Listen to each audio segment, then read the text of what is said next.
લ્યો મમ્મી ચા. આ હાથે હું નિશાન થઈ ગયા? હું વાગ્યું? મમ્મી ઈ તો કામ કરતી હતી ને તો આ હાથમાં દાજી ગઈ. પણ આ દાજેલાના નિશાન નથી. ના મમ્મી, દાજી ગઈ ને એના જ નિશાન છે. ઘરમાં બધું બરાબર તો છે ને? કાંઈ તકલીફ નથી ને? અરે સાસુમાં, તમે આ બધી હું નાની નાની વાત લઈને બેઠા છો? જ્યારે રિમોટ સરખું ન ચાલે ને ટીવી નું, ત્યારે થોડુંક એને મારવું પડે છે. તમે શાંતિથી ચા પીવો અને તમારો ટાઈમ થઈ ગયો હોય છે જવાનો. હા હા, આવું હા. તમે ચા પીવો, હું નાસ્તો લઈને આવું છું હમણાં. મનીષા, નાસ્તો નથી કરવો, તું અહીંયા આવ તો મારે કામ છે.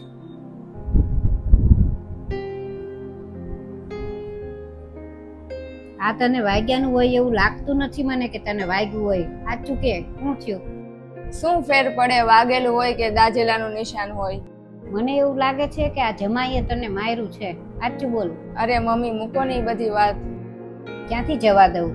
આ તારા હાથમાં આટલું બધું વાગ્યું છે ને તું એમ કહેશ કે ભૂલી જાવ? એમ કાંઈ થોડા ભૂલી જાય? તારી માં છું હું, કે સાચું? તને જમાઈ મારે છે ને? સાચું કે જે? અરે મમ્મી, શું ફેર પડે મારતા હોય કે ન મારતા હોય? તમે તો લગ્ન કરાવ્યા છે. અમે લગ્ન કરાવ્યા છે? મમ્મી, તમને તો ખબર છે કે મારે બીજે લગ્ન કરવા હતા અને મેં તમને વાતે કરી હતી તો તમે મને એમ કીધું કે ક્યાં તો તારે ત્યાં લગ્ન કરવાના છે, કાં તો તું મને ભૂલી જા. તો પછી મેં એમ વિચાર્યું કે તમે લગ્ન કરાવો ને લગ્ન કરાવી નાખું. અને દુનિયામાં તો એવી ઘણી બધી છોકરીઓ છે કે જે માર ખાતી જ હોય. આ તો મારી કિસ્મત છે. હવે એમાં મારી કાંઈ ભૂલ નથી, પણ દરેક મા બાપ એવું જ ઈચ્છતા હોય કે આપણા દીકરા દીકરીના લગ્ન આપણી જ્ઞાતિમાં જ થાય. તો એમાં મેં શું ખોટું કર્યું? હા, તો તમારી જ્ઞાતિનો છોકરો મને મારે છે તો એમાં તમને શું ખોટું લાગે છે? ઈ તો મારે તમારી જ્ઞાતિનો હોય તો. આ તો મારા નસીબ છે. અને એમ પણ જ્યારે છોકરી પોતાની મરજીથી લગ્ન કરે અને છોકરો ખરાબ નીકળે ને તો છોકરી ખોટી છે. અને એ જ વસ્તુ જ્યારે મા બાપ લગ્ન કરાવે ને છોકરો ખરાબ નીકળે ને તો એમ કહેવાય છે કે નસીબ જેના એ તો. અને મારે કે ન મારે એમાં મને કાંઈ વાંધો છે નહીં.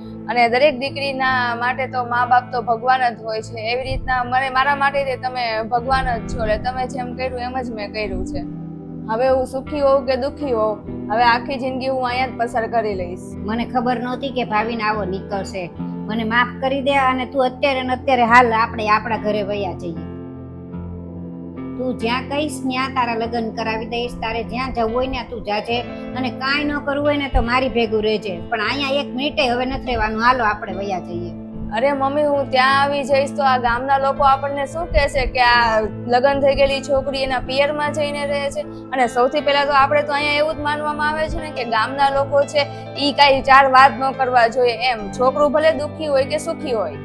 અને મમ્મી, તમે ટેન્શન ન લ્યો, મને અહીંયા સારું જ છે. મને કાંઈ વાંધો છે જ નહીં. તમે જિંદગી આપી છે તો હું હવે અહીંયા જ રહીશ. ઈ જે હોય ઈ આપણે હવે કોઈનું કાંઈ વિચારવું નથી. ગામના લોકો ભલે ગમે એટલું બોલે, પણ હવે તારે અહીંયા નથી રહેવાનું. અને મને ખબર જ નહોતી કે ભાવિનને ઈ લોકોનું કુટુંબ આવું નીકળશે. એટલે હવે તારે અહીંયા રહેવાની જરૂર જ નથી. હાલ મારી યારે મારી ભૂલ થઈ ગઈ કે મેં અહીંયા તારા લગ્ન કરાવ્યા. હવે અહીંયા એક મિનિટે રહેવાની જરૂર નથી. હાલ તું ઊભી થા, તારો સામાન ભરી લે. મારે કાંઈ સાંભળવું નથી બધા હું કે. હાલો.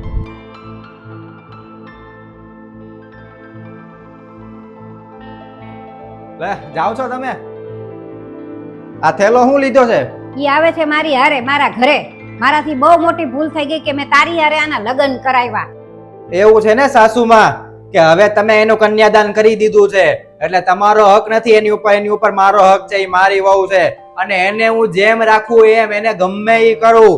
એ મારી માલિકીની છે, બરોબર? એટલે તમારો હક હવે નથી લાગતો. તમે ત્યાંથી ઘરેથી એને અહીંયા મોકલી દીધેલી છે એટલે હવે પૂરું થઈ ગયું તમારું. અને મારી મરજી વગર અહીંથી એક ડગલો આગળ નહીં જઈ શકે. મેં તો એને અહીંયા તારી વહુ તરીકે જ મોકલી હતી, પણ તે તો એને કામવાળી કરતાય બેચ બનાવી દીધી છે. અને મારીને એના હાલ તો જો કેવા કરી નાખ્યા. કેવો માણસ છો તું? એ છે ને અમારે બે વચ્ચેની વાત છે, એમાં તમારે વચ્ચે પડવાની જરૂર નથી. અને આમે આંબળ આ થેલો લઈને અંદર જા. હાલ મારે વાત કરવી છે તારી યારે. વાત કરવામાં ધ્યાન રાખજો તું. પણ ઈ મારી દીકરી છે, એને હું મારી યારે લઈને જ રહીશ. હવે છે ને તું અહીં બેઠો બેઠો જોયા કરજે. હવે કાગળિયા મળશે તને ઘરે.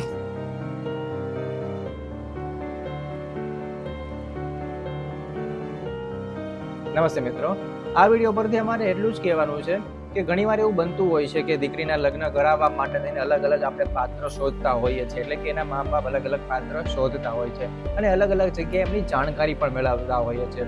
તો પૂરતી જાણકારી મળ્યા પછી પણ અમુક સમય લગ્નના વીત્યા પછી પણ જો એ પાત્ર સરખું ન નીકળે અને એ વર્તન ખરાબ કરતું હોય આપણી દીકરી સાથે, આપણી બેન સાથે, તો આપણને એટલું જ દુઃખ થાય છે. અને આપણને તો દુઃખ થાય જ છે, પણ આપણી દીકરીને વધારે દુઃખ થાય છે, કેમ કે એ ત્યાં સહન કરીને રહે છે આપણી માટે થઈને.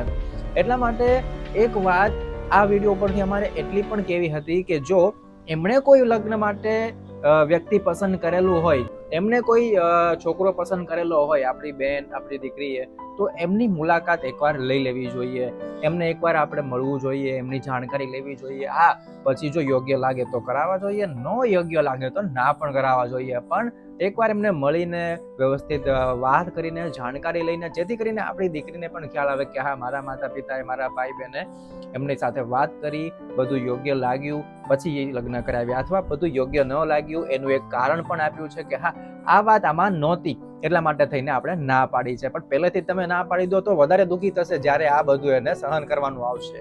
બાકી તમને વિડીયો ગમ્યો હોય તો લાઈક કરજો, શેર કરજો, કમેન્ટ કરજો.